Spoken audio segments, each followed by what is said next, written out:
Hey hey, salut la communauté de coups critiques, ici Félix aux commandes et aujourd'hui on fait brûler de l'encens, on met notre meilleure soutane, on joint les mains, on ferme les yeux et on se questionne sur comment créer un panthéon.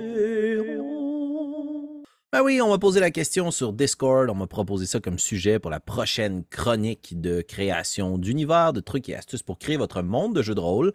Alors, ben, écoutez, je suis un dieu bénévolent ayant de l'écoute ou un esprit créatif du mal qui veut vous attirer encore plus dans les ténèbres des jeux de rôle. Bref, je suis juste un petit gars qui a répondu à votre question, ou en tout cas, je m'apprête à y répondre. Aujourd'hui, ce que j'ai comme proposition pour vous, c'est 7 questions auxquelles vous pouvez répondre pour créer, former, concevoir les bases de votre panthéon. Et je dis bien les bases, puisqu'à mon avis, les divinités dans les jeux de rôle peuvent être approfondies des heures et des heures et des heures et des heures et des heures, voire des siècles de travail et de rédaction. D'ailleurs, n'est-ce pas un peu comme ça que se sont créées les religions de notre vivant? Mais on s'en va pas là pantoute aujourd'hui. Pour revenir à la proposition, on crée les fondations, puisque vous aurez ensuite le travail de définir les divinités qui sont les plus importantes par rapport à la vie de vos joueurs, par rapport aux régions que vos joueurs vont visiter, ou par rapport à la grande histoire avec un grand H de votre univers. Donc, comme première question à se poser lorsque l'on crée son panthéon ou que l'on veut réfléchir aux divinités de son monde de jeu de rôle, à mon avis, la première question, c'est de se poser, est-ce que la religion dominante ou la religion qu'on est en train de créer, on y reviendra plus tard, plusieurs courants peuvent s'entrechoquer, mais celle sur laquelle on se penche, est-ce qu'elle est monothéiste ou polythéiste? Pourquoi c'est à la base? Parce qu'en fait, je pense que le fait, la notion de savoir s'il y a un seul Dieu ou plusieurs divinités, va découler dans une série de questions qui vont préciser la façon dont on voue un culte à votre divinité, dans la façon dont elle se matérialise et surtout, quelle est la relation de vos joueurs par rapport à ces divinités-là? Si on s'imagine dans un bon vieux monde de donjons dragons et qu'on a une religion monothéiste, ben probablement que le prêtre et le paladin vouent un culte à la même divinité s'ils proviennent de la même région du monde. Tandis que si on est dans une religion plus polythéiste, eh bien là, il faut s'imaginer comment sont représentés ces dieux-là, ou plutôt à quoi ils sont attachés.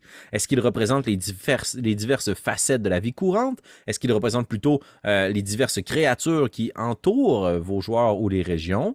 Quelles sont les formes qu'elles peuvent prendre? Et ce sont des questions qui peuvent autant être posées pour une religion où il n'y a qu'un seul Dieu et où il y a plusieurs divinités. En effet, si on s'imagine qu'il y a une seule grande divinité, elle peut se représenter dans diverses choses, de diverses façons, pour peut-être représenter différentes facettes de ce même courroux ou bénédiction divine. Une autre question à se poser qui fait un lien avec une capsule que j'ai partagée sur la chaîne précédemment, c'est de savoir est-ce que les dieux ou le dieu en question ont déjà vécu?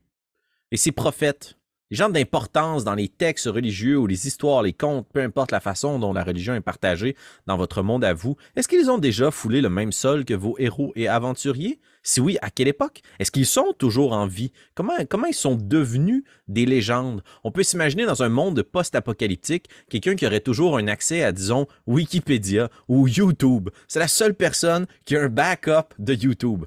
Chanceux, chanceuse.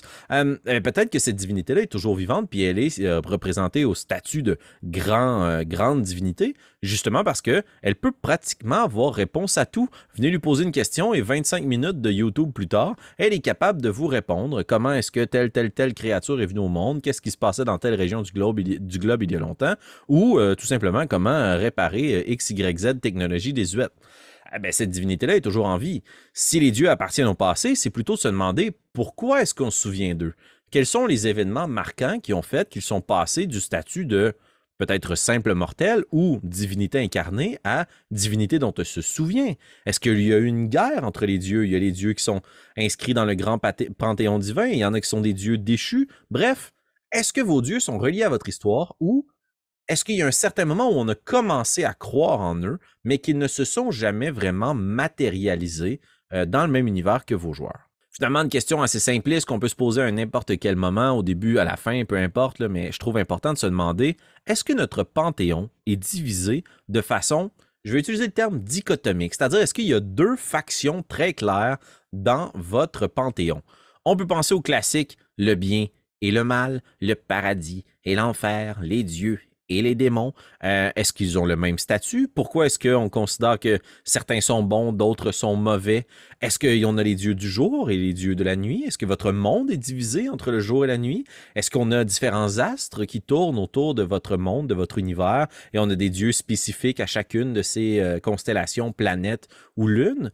Est-ce qu'on a des dieux relatifs ou un ou des dieux relatifs à la Terre, à tout ce qui est terrestre, et des dieux de la mer? Est-ce qu'on a des dieux surf and turf? Est-ce qu'on a des dieux qui appartiennent justement peut-être aux choses très mondaines, courantes, et d'autres choses plus philosophiques, l'érudition? Bref, quelle est la façon dont vous avez réparti ou vous allez répartir votre panthéon? Cette dichotomie-là peut être très cool pour la narrative puisque ça vous donne un arc narratif assez simple à exploiter, c'est-à-dire les dieux de X contre les dieux de Y et leurs disciples s'affrontent. On peut s'imaginer, encore une fois, je prends un exemple de Donjon Dragon, je sais que c'est peut-être pas votre jam, mais moi j'aime beaucoup. On a les divinités draconiques, Bahamut et ses disciples des dragons métalliques, et on a Tiamat et les divinités de dragons chromatiques. C'est assez simple, le combat est facile, on catch rapidement qui est pour qui, pourquoi ils sont contre, puis on est capable de venir leur affubler des archétypes. Ça, si on veut aller dans le cliché. Par contre, il y a peut-être des petites nuances à apporter, et c'est la prochaine question que je veux vous poser. Est-ce que plusieurs panthéons cohabitent ou se confrontent? Comment vivent les différentes religions dans votre monde? Est-ce qu'il y a des religions qui ont été supplantées par une religion du conquérant plus imposante, encore une fois dans l'arc historique de votre univers? Est-ce qu'on a une répartition géographique des dieux? Peut-être un endroit où on est monothéiste puisque la vie est plus facile, on n'a pas besoin de se relier à notre territoire, puis une religion plus polythéiste alors qu'on a des dieux des mers, des marais, des prédateurs, de l'alligator, du héron. Bref, est-ce que ces religions-là sont différentes? Est-ce qu'il y en a une commune? Est-ce qu'on a des religions qui se vivent en catimini? Est-ce qu'on n'a pas le droit d'avoir d'autres religions que la religion prédominante? Je vous donne un exemple qui est tiré d'une série très populaire en ce moment et qui l'a été aussi dans les dernières années. Le monde de A Song of Ice and Fire, donc écrit par George R. R. Martin, plus connu sous le nom de Game of Thrones. On a The Old Gods and the New, les dieux anciens et les nouveaux. Les dieux anciens qui sont représentés par ces grands arbres noueux blancs aux feuilles rouges et les nouveaux dieux qui sont 7 facettes d'une grande divinité que je ne vous nommerai pas pour l'instant parce que vous avez vos propres idées puis c'est bien tant mieux. Une autre question qu'on est capable de se poser, est-ce que les dieux ont des représentations matérielles? J'ai déjà donné quelques exemples, mais allons-y avec 2 types de réponses. Si mes dieux ou mon Dieu n'ont pas de représentation matérielle, on ne les a jamais vus, on ne peut pas les représenter dans ce qui existe, là. Ils n'ont pas une image, une iconographie, on ne peut pas les voir, c'est la divinité. Comment est-ce qu'on communique avec eux? Comment ils communiquent avec nous? Comment on interprète leurs signes, leurs symboles? Est-ce que Dieu est représenté dans tout ce qui existe de vivant et d'inerte autour de nous? Est-ce que la pierre est d'une extension de la divinité, du sol? Est-ce que la lune, le soleil, le vent, les raz-de-marée, l'eau, les vagues, est-ce que tout ça, ça fait partie de la représentation de votre divinité? Est-ce que la divinité, c'est tout ce qui est vivant dans votre monde, vous inclus? Vous êtes, dans le fond, un disciple ou plutôt un sujet, une extension de ce qu'il y a de divin? Est-ce que la magie, s'il y en a dans votre monde, ou la technologie, s'il y en a, est-ce que c'est la grande divinité? Est-ce que votre divinité est une immense intelligence artificielle et que tout ce qui est technologique est des représentations, des ramifications de cette technologie? Ou est-ce que, au contraire, votre divinité a une face, des couleurs, des traits, peut être sculptée, peut être représentée dans des statues, sur des emblèmes, sur des boucliers, des toges, dans des vaisseaux spatials, name it? Est-ce qu'on est capable de décrire et de dessiner cette divinité? Et si oui, est-ce qu'elle est humanoïde? Est-ce qu'elle est naturelle? Est-ce que le Dieu, c'est le soleil? Et si on subit le courroux divin, les punitions, les châtiments pour les hérétiques, c'est d'être brûlé sous le soleil ardent? Est-ce qu'au contraire, les dieux, comme certains classiques dans la religion et mythologie égyptienne, j'avais dit que je ne ferais pas trop de parallèles avec la réalité, mais je trouve celle-ci indispensable, égyptienne, les Incas, les Aztèques, est-ce que la représentation de notre divinité est anthropomorphique? Est-ce qu'on a des dieux à tête de chien, chameau, serpent, chouette, faucon, name it?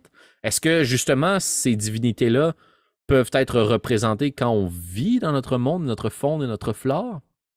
Est-ce qu'une divinité particulière pour l'eau est représentée par le prédateur principal ou au contraire la truite, le saumon, parce qu'au final notre divinité n'est pas violente, elle forge le territoire dans lequel on se trouve.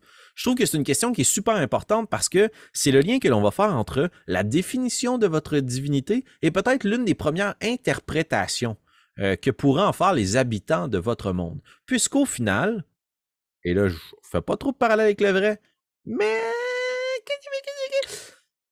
la religion en soi, c'est d'interpréter ce qui pour nous est inexplicable ou ce qui nécessite une explication. On a donné une image, on a affublé une icône à la mort, peut-être pour la rendre moins effrayante, ou au contraire pour pouvoir signaler que certains lieux étaient mortels en y apposant toujours le même symbole. À quoi ressemblent vos dieux s'ils ressemblent à quelque chose? Finalement, dernière question avant de passer dans quelques interrogations en rafale. Est-ce que votre panthéon a une hiérarchie? Si on a parlé de dichotomie tantôt, ça peut être intéressant d'exploiter ça. Est-ce qu'on a de part et d'autre là, une espèce de hiérarchie, un organigramme panthéonique? Est-ce qu'on a un ou une déesse, un dieu suprême qui les gouverne les autres? Est-ce que, un peu comme dans la religion, la mythologie grecque, on a des dieux qui ont des enfants qui sont peut-être un peu moins puissants. Plus le sang des dieux se diffuse, moins ils deviennent puissants. Est-ce que les dieux ont déjà justement fréquenté le monde des mortels? Il y a des demi-dieux. Est-ce qu'il y a d'autres races ou espèces de dieux qui vivent ensemble? Par exemple, des titans et de grandes divinités plus abstraites. Est-ce que justement, de l'autre côté de votre divinité, j'aime bien mon exemple de Surf and Turf, est-ce que les dieux de la Terre ont un panthéon puis une hiérarchie super complexe avec plein de ramifications et il n'y a qu'un seul dieu de la mer et c'est les profondeurs. C'est tout. L'eau ne fait que vous ramener dans le plus profond d'entre elles pour vous noyer à jamais. Et la mer en soi n'est que la divinité. Il n'y a pas de panthéon, il n'y a pas de hiérarchie. Ils ne sont pas humanoïdes, ils ne sont pas représentés. Ce n'est que la mer pour ce qu'elle représente. Faire vivre cette dichotomie-là, puis justement créer cette hiérarchie, ça nécessite énormément de rédaction, de réflexion à mon avis, et c'est très facile de s'y perdre. Je vous recommande donc, encore une fois, de créer votre religion basée sur ce qui est important pour les régions de votre monde, surtout les joueurs et les joueuses autour de votre table, et les personnages non-joueurs importants dans votre campagne ou votre univers. Finalement, une petite question bonus, là. Selon les réponses précédentes, comment honore-t-on vos dieux? Comment est-ce qu'on voue un culte à vos dieux, selon ce qu'ils sont? Est-ce qu'on honore le dieu de la fertilité en se reproduisant, en aimant? Est-ce qu'on honore le dieu de l'agriculture en ayant de bonnes récoltes? Est-ce qu'il y a des dieux de la guerre et on les honore en allant au combat? Comment est-ce qu'on honore ces dieux-là? Et peut-être que les réponses les plus simplistes peuvent vous aider à mettre la base, mais moi, ce que je trouve qui donne vraiment beaucoup de richesse à un panthéon et des divinités dans un monde que vous allez créer, c'est le très anecdotique, le très fait curieux, anodin, qui est une représentation qui démontre que la religion a évolué et l'a vécu sur votre territoire. Je vous donne un exemple. Est-ce que dans une cité où l'on voue un culte à l'air, au vent, au dieu de l'air, est-ce que justement la ville est infestée d'oiseaux parce que c'est une espèce protégée? Il y a un meme qui circule à cet effet sur Internet. Peut-être que vous l'avez vu passer dans un des groupes, ça vient pas de moi, mais dans une ville où vos joueurs arrivent, tout est recouvert de fientes. Parce qu'il s'agit des déjections divines. Et on ne peut pas les ramasser, on doit vivre avec. Tout le monde a donc de grandes capes cirées parce qu'ils se font chier sur la tête tous les jours par les hordes et les hordes de pigeons qui sont les extensions des dieux et qu'on ne doit pas chasser, qu'on ne doit pas maltraiter et qui peuvent se reproduire allègrement. D'ailleurs, le monde leur appartient. Ça vous donne une idée, là? Tantôt, je parlais du dieu du soleil. Est-ce que les bénédictions viennent du soleil? Est-ce qu'on s'expose au soleil pour pouvoir être béni? Est-ce qu'on fait des marches dans le désert sous le soleil pour avoir une illumination? Est-ce qu'on fait des châtiments en fonction du soleil, faire brûler les gens, les faire assécher? Est-ce qu'au contraire, justement, on veut se protéger de ce courroux du soleil et on vénère la lune? Donc, on ne vit que la nuit. Et le jour, quand vous arrivez dans les villes et les cités, vous avez l'impression que ce sont des cités désertes.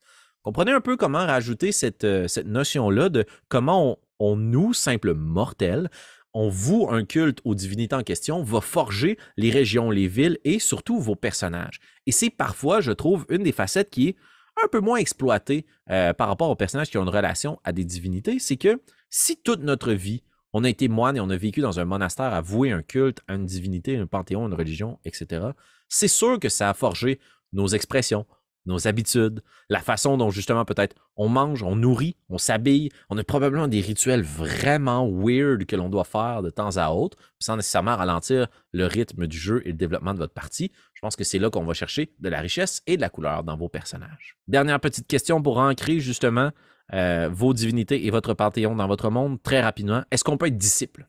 Est-ce que votre divinité accepte qu'elle ait des disciples? Est-ce qu'on peut, oui certes, savoir que le soleil est une entité très importante et une divinité qui est incarnée dans notre monde? Est-ce qu'on peut vénérer le soleil? Est-ce que de vénérer le soleil, ça nous en protège? Est-ce qu'il y a des avantages à devenir disciple du soleil? Est-ce que quelques illuminés qui se sont créés ce culte-là, mais qu'au final, là, le dieu en question n'a aucunement besoin d'eux?